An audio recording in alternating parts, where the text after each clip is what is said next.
जादुई टीवी। सुनो, तुम्हारे बाबूजी तो कब के गुजर गए।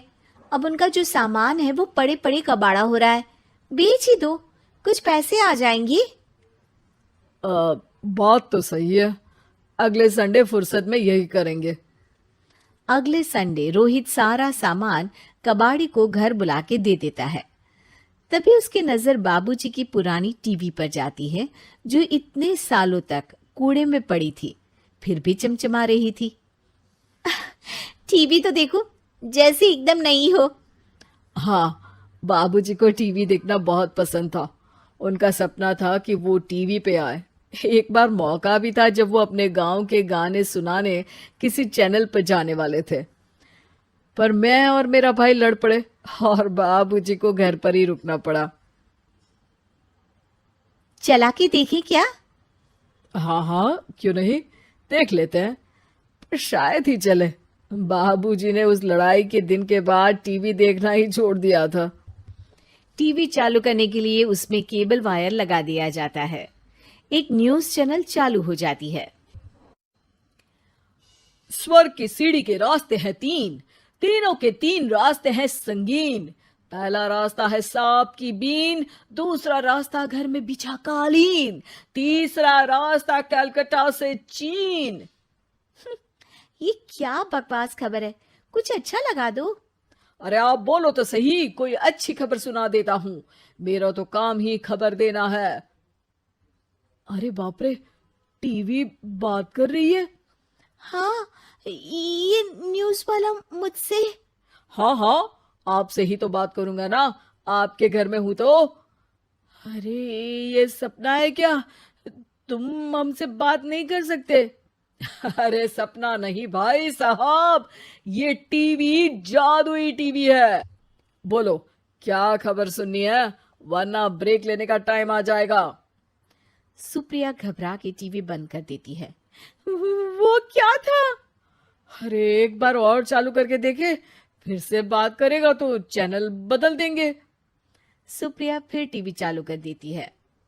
अरे ऐसा कोई मुंह पे टीवी बंद करके जाता है क्या? मुझे बुरा लगा आपका नेचर। चाय पानी तो पूछो। सुप्रिया टीवी के बटन से चैनल बदल देती है। अब टीवी पर एक फिल्म चल रही है। अरे ये तो सूर्यवंशम है ना? हाँ, और ये ठाकुर को जहर की खीर दे दी और उसको पता भी नहीं है। ए भाई, खीर मत पीना, उसमें जहर है, मत पीना।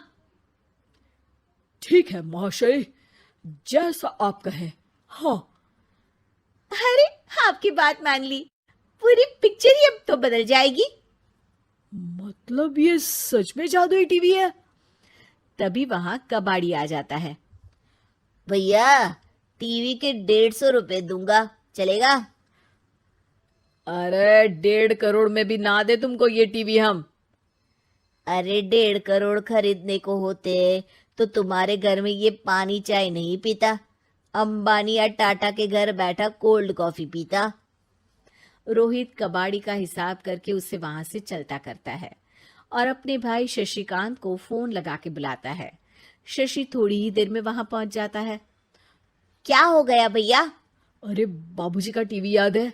हाँ हाँ, जिसमें घुसे रहते थे हमेशा वो, और अपने को कुछ नहीं देखने देते थे। अरे वो अब जादुई टीवी बन गया है। भैया, आपकी बकवास करने की आदत अब तक नहीं गई। अरे आपके घर में बच्चे हैं, अब तो बड़ों जैसी बात करो। रोहित जाके टीवी चालू कर देता है। टीवी पर एक जादू का शो हो रहा है जिसमें एक जादूगर है। अब मैं अपनी टोपी में से कबूतर निकालूंगा। श्रिंग ब्रिंग शरिंग बम फोपा फुफी फुफा बाउ। टीवी से कबूतर निकलता है और शशिकांत के सर पर आकर बैठ जाता है। भैया, ये क्या हो रहा है? भैया इसे उड़ाओ। ए कबूतर, जा जा, कबूतर चल निकल। अब मैं टोपी में से सांप सुनते ही शशिकांत कांप जाता है और भाग के टीवी बंद कर देता है। भैया, सॉरी भैया, मैं समझ गया ये सच में जादुई टीवी है, पर एक बार और ट्राई करते हैं। पर भाभी, कोई दूसरा चैनल लगाओ हाँ, जिसमें डर ना लगे। सुप्रिया टीवी चला देती है और न्यूज लगा देती है। अरे कितने दिनों बाद मुझे याद आया, बताइए क्या खबर सुनाओ। और ये नया आदमी कौन है? ये मेरा भाई है शशिकांत। ओह यस, वही है ना जिससे तुम लड़ लिए थे किसी बात पे, और तुम्हारे बुढ़ाओ पिताजी गुस्सा हो गए थे और टीवी को संन्यास दे दिया था। हैं? तुमको कैसे पता ये सब? इस टीवी में रहने वाले आदमी से लेकर कबूतर तक को तुम्हारे बाबूजी और तुम्हारी बातें पता है, इसलिए तो ये जादुई टीवी है। ये टीवी क्या कर सकती है वैसे? तुम जो मांगो दे सकती है, कहानी बदल सकते हो, खबर बदल सकते हो, कोई चीज मांग सकते हो। अरे भैया, ये टीवी मैं लेके जा रहा हूँ। बाबूजी का लाडला तो मैं ही था ना। अरे ऐसे कैसे? मैं बड़ा बेटा था, अब तक मेरे घर में टीवी थी ना। अब तक कहाँ गए थे पिताजी के लाडले? तुम्हारी गलती का एहसास भी है। अरे भैया, ज्यादा ना बोलो वरना भूल गए आपके दांत तोड़ दिए थे मैंने उस लड़ाई में। मेरी बीवी के सामने मेरी बेइज्जती करता है। रुक। दोनों भाई हाथापाई पे उतर जाते हैं। रुक, बताता हूं तुझे कि कौन बड़ा है। अरे छोटे का दम तो देख लीजिए आप। ये खबर आपके बाबूजी को देता हूं। तभी टीवी अचानक बंद हो जाता है। अरे शायद टीवी नाराज हो गया। और लड़ लो, आए बड़े खली बनने। टीवी से एक तेज रोशनी निकलती है और टीवी में बाबूजी दिखाई देते हैं। बापूजी आप? इतना चकरा क्यों रहा है? अपने बाप को नहीं पहचानता क्या?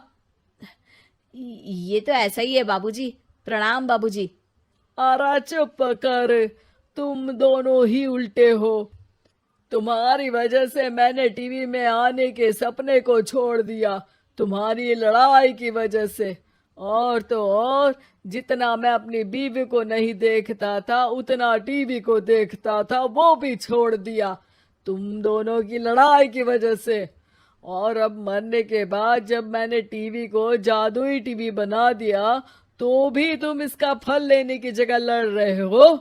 अरे तुम तो लायक ही नहीं हो, अब तुमको बाबा जी का ठुल्लू भी नहीं मिलेगा। बाबूजी चले जाते हैं। टीवी बंद हो जाता है।